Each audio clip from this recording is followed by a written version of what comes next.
Oui, alors oui, Ibn Arabi quelque part dit que bon, je traduis, il n'y a pas de rams, il n'y a pas de symbole, il n'y a que la haqiqa. Mais toi, tu utilises le terme, tu utilisais le terme aya, le signe plutôt. Donc, comment peux-tu articuler ça c'est-à-dire, tout Oui, est réel immédiatement, quoi, en fait. Tout oui. est, C'est une très bonne question, Eric. Je pense que c'est pour ça que j'ai introduit le symbole du cercle, divisé en deux domaines, celui de l'occultation relative, la non supérieure invisible, et la manifestation visible. D'accord? C'est une aïn, c'est un cercle. ouais. Et ça, c'est les failles al-Aqda, c'est les failles al-Muqaddas. Disons, c'est le monde de l'effusion. Et tout ça appartient d'une certaine façon au domaine d'une manifestation relative. Alors, si par rapport à ce que tu me demandes, qui est très pertinent, je répondrai en disant que, d'après ma compréhension, quelque chose dans les domaines de la manifestation, la non inférieure pourrait être associée au nafr, à la dissémination dans les lieux de manifestation, n'est-ce pas? Et donc à la dispersion, donc à un certain aperçu dans les domaines de différences, de particularisations de tout ça. Et donc, euh, ils restent tous des symboles, mais dans un domaine où ils ne sont pas perçus en tant que symboles nécessairement si les gens sont voilés. Dans l'autre domaine, c'est déjà le domaine des ayats, c'est le domaine des prototypes, c'est le domaine des noms. Donc, ça, c'est le domaine proprement des symboles, des rumus et des ayats, mais euh, par rapport à tous ces cercles de l'effusion, même si ce domaine d'occultation relative, on l'appelle al-hakika, on pourrait aussi dire par rapport à al-ghaib al-mutlaq, par rapport à l'absolue occultation, au domaine de la réalité essentielle, si on fait référence à la nature intime de réalité en tant que hakika, comme tu viens de faire, on pourrait dire que si le symbole est associé à l'ambivalence du monde de l'imagination, de Alam al-Khayal, à vrai dire, cet Alam al-Khayal n'est pas qu'une réflexion, qu'un reflet dans le miroir du réel.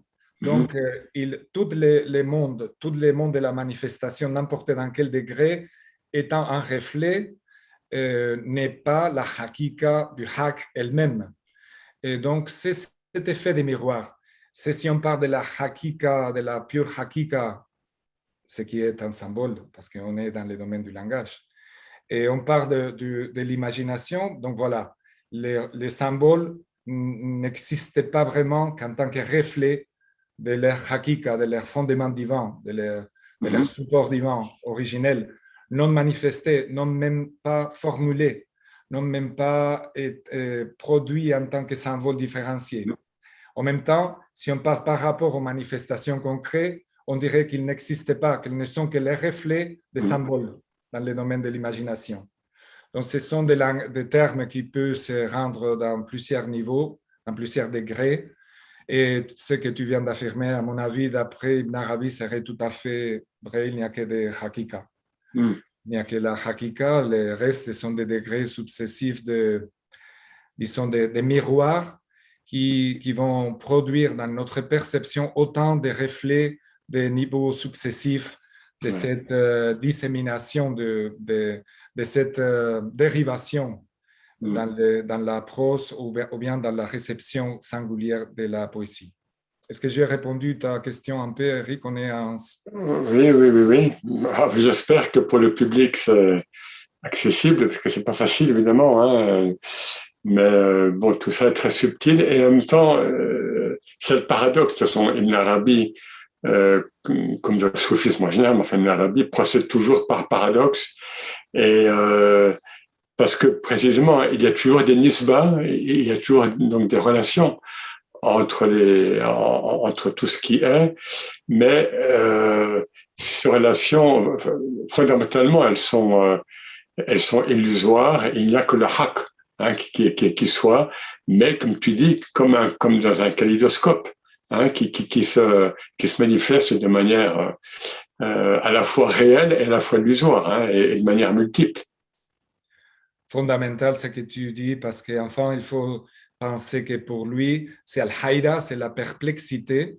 Ouais, La perplexité avant la lettre, pas une perplexité de ne pas réaliser, de ne pas comprendre, mais au contraire, la perplexité connaturelle au fait même d'avoir l'expérience de la proximité au réel, c'est toujours la perplexité. Donc, ce poète qui en fait le récepteur du poème divin, il est toujours perplexe. En fait, la véritable condition de cette connaissance de l'art et de la dynamique de la conscience symbolique est la perplexité. C'est à être conscient, à accueillir, à assommer la nature polyvalente du symbole et l'effet de la perplexité qui te rend à cet lieu intermédiaire entre l'unité et la multiplicité. Donc, l'expérience du traducteur de mystère est justement d'être immerse, plongé dans la présence de la perplexité que je pense que tu viens de définir très bien.